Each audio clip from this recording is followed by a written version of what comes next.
estos supuestos líderes del mundo que la gente ha elegido como salvaguarda de la Constitución y de las naciones parecen ser los traidores, y detrás de ellos, en las sombras comparativamente, hay un pequeño grupo de hombres y mujeres que su único objetivo es esclavizar a todo el mundo y a la humanidad.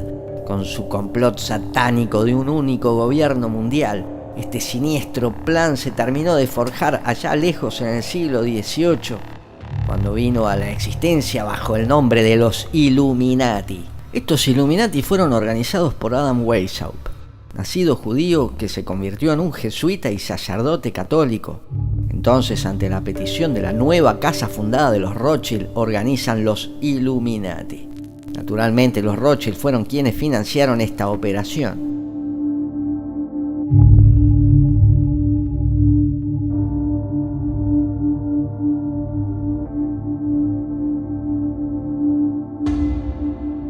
Y toda guerra desde entonces, comenzando también por la Revolución Francesa, promovida por los Illuminati.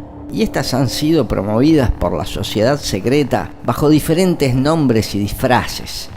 Y esto es porque tras haber sido expuestos y prohibidos 3 o 4 años más tarde de su fundación, antes de que se cumpliera el año 1800, aproximadamente en 1780 y pico, ya estaban prohibidos los Illuminatis. Y se hizo muy notorio. Weishaupt y sus cómplices conspiradores comenzaron a operar bajo otros nombres. En los Estados Unidos, por ejemplo, un siglo más tarde, después de la Primera Guerra Mundial, establecieron el Concilio de Relaciones Exteriores, comúnmente conocida como CFR. Y estos son los Illuminati, y la jerarquía, las mentes maestras, son la extensión, los descendientes de los conspiradores originales, los Illuminati originales.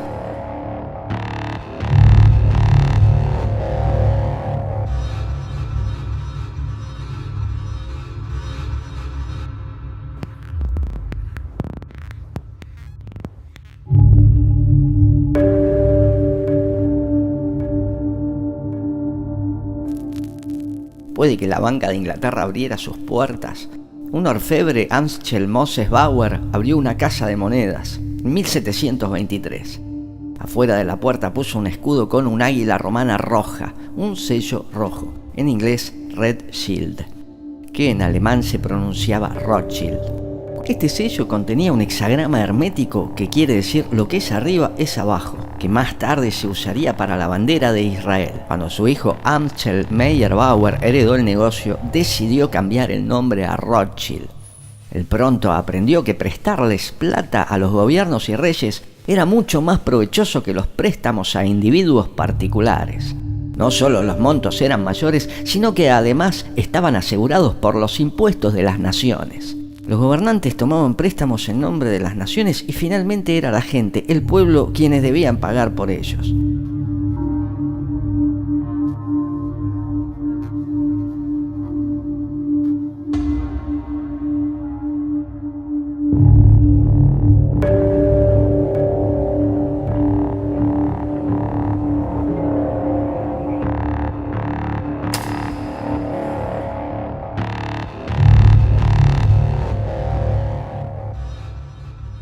Amschel Meyer Rothschild tuvo 5 hijos y los entrenó a todos en las habilidades de la creación del dinero.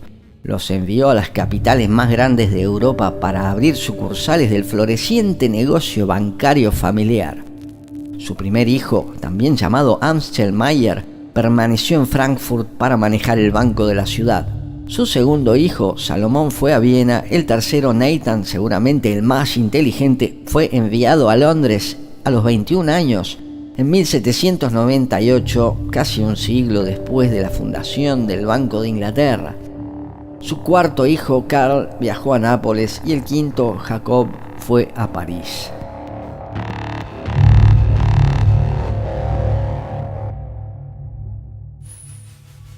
Nathan Rothschild, durante los 7 años que estuvo en Inglaterra, incrementó la tajada de 20.000 libras que le dio su padre en 2.500 veces, nada más y nada menos.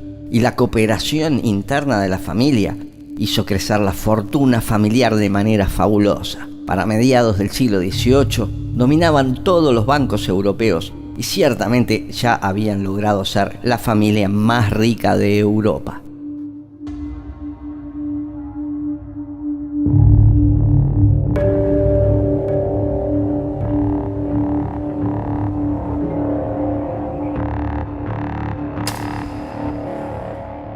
En Estados Unidos financiaron a los Hermans y las vías férreas, a los Vanderbilt y la prensa, a los Carnegie y la industria del acero y muchísimos otros. De hecho, para la Primera Guerra Mundial se creía que J.P. Morgan era el hombre más rico del mundo, pero después de su muerte se descubrió que era solo un lugarteniente, un testaferro de los Rothschild. Se terminó descubriendo que eran dueños del 90% de las empresas de J.P. Morgan.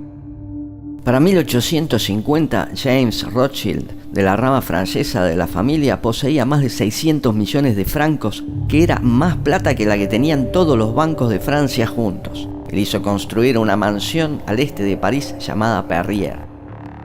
Wilhelm I dijo que ni los reyes podían permitirse algo así, y eso solo podía pertenecer a Rothschild.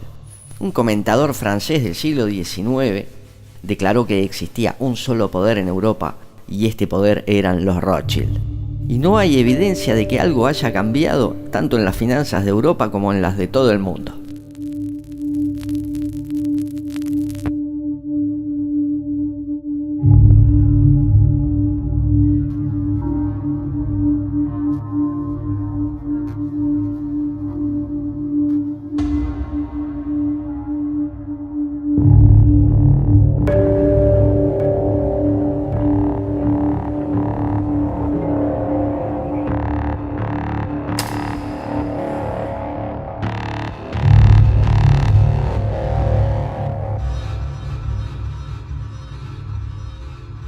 Igual que la CFR en los Estados Unidos, hay establecimientos similares secretos de los Illuminati en Inglaterra, Francia, Alemania, en toda Europa y en casi todos los países de Occidente, que continúan además estableciendo otras numerosas subsidiarias y organizaciones pantalla que se infiltran en cada fase de todos los asuntos importantes de la mayoría de los países. Pero siempre las mentes maestras de estas operaciones son los grandes banqueros internacionalistas, que están controlados por los Rothschild. En las guerras napoleónicas, una rama financió a Napoleón, otra financió a Inglaterra, a Alemania y a otras naciones contra Napoleón. Y ambas ramas eran las verdaderas mentes maestras de los Illuminati. Allí ellos aprendieron que las naciones tenían tanto miedo de la guerra que estarían felices por cualquier solución. Entonces las marionetas de los Rothschild instituyeron la idea de que un gobierno mundial solucionaría los problemas y realizaron un congreso en Viena donde intentaron crear la Liga de las Naciones, el primer intento del nuevo orden mundial y un único gobierno, con la teoría de que todos los gobernantes de las coronas europeas estarían totalmente en deuda con ellos, por propia voluntad o mismo sin saberlo, sirviéndoles como marionetas. Pero el zar de Rusia se dio cuenta del complot y boicoteó el Congreso y lo hizo fracasar. La ira de Nathan Rothschild fue enorme y juró vengarse del zar y de toda su familia, cosa que cumplieron sus descendientes en 1917. Los extensos brazos de los Illuminati se vienen aceitando desde hace siglos prácticamente.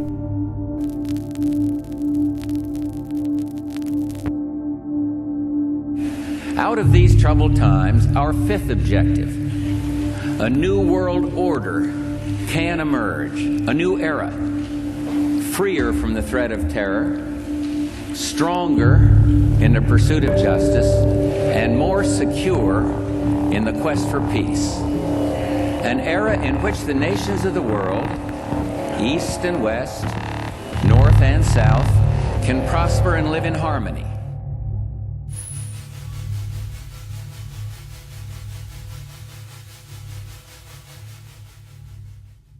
The opportunity to forge for ourselves and for future generations a new world order, a world where the rule of law, not the law of the jungle, a world where the rule of law supplants the rule of the jungle.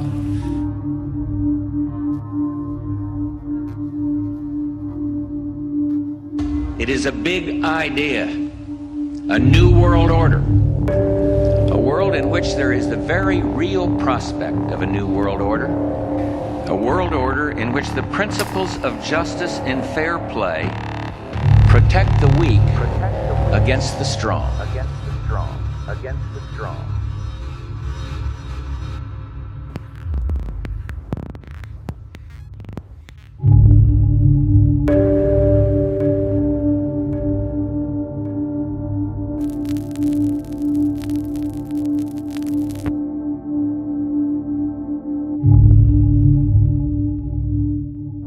Por supuesto que en la Segunda Guerra Mundial también financiaron a todos los bandos. Ya habían promovido, apoyado y apuntalado a la revolución bolchevique a principios del siglo XX. Y el propio Stalin era una marioneta más de los poderosos banqueros. Pero además, lo que dejó a mucha gente con la boca abierta es que parece, y hay bastante evidencia que apunta a esto, que también financiaron al nazismo.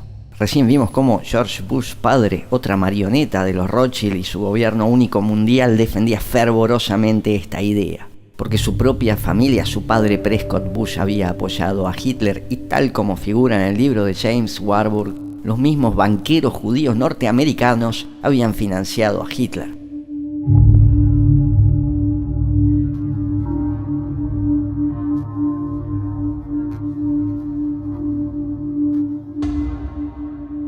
Justamente James Warburg, años más tarde, se pararía frente al Senado de los Estados Unidos y diría: tendremos un gobierno mundial, nos guste o no. La cuestión es solo si el gobierno mundial se logrará por consenso o por la conquista.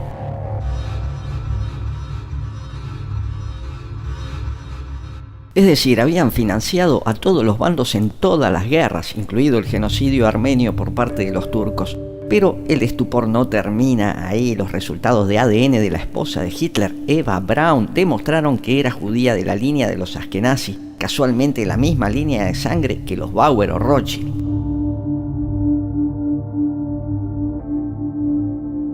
Probablemente el objetivo final de Rothschild era crear un gobierno mundial si ganaba Hitler. En Alemania hasta encarcelaron a algún miembro de la familia Rothschild para que la cosa se viera real. Y el plan B, si ganaban los aliados o los soviéticos, crear un país, Israel, que hasta llevara su escudo en la bandera. Y por eso los daños colaterales fueron la guerra mundial, los campos de concentración, la limpieza étnica y toda la gente que sufrió. Así fue como finalmente y hasta el día de hoy monarcas y gobernantes terminaron siendo las marionetas de los Rothschild. La reina, la enfermera de la reina. Pero los Rothschild y las familias gobernantes, algunas al menos, a su vez también serían marionetas, incluidos los Rothschild, de una secta de siniestros sacerdotes. Y a toda esta gente, a estos sacerdotes, a estas familias, las personas comunes, sean judíos, católicos, musulmanes o lo que sean, no les importan absolutamente nada.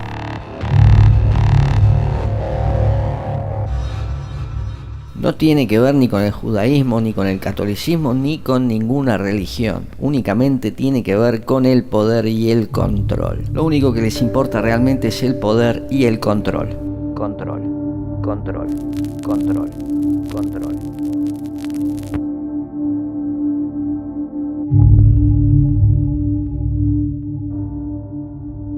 Bueno, esto ha sido todo. Muchísimas gracias y como siempre será hasta la próxima.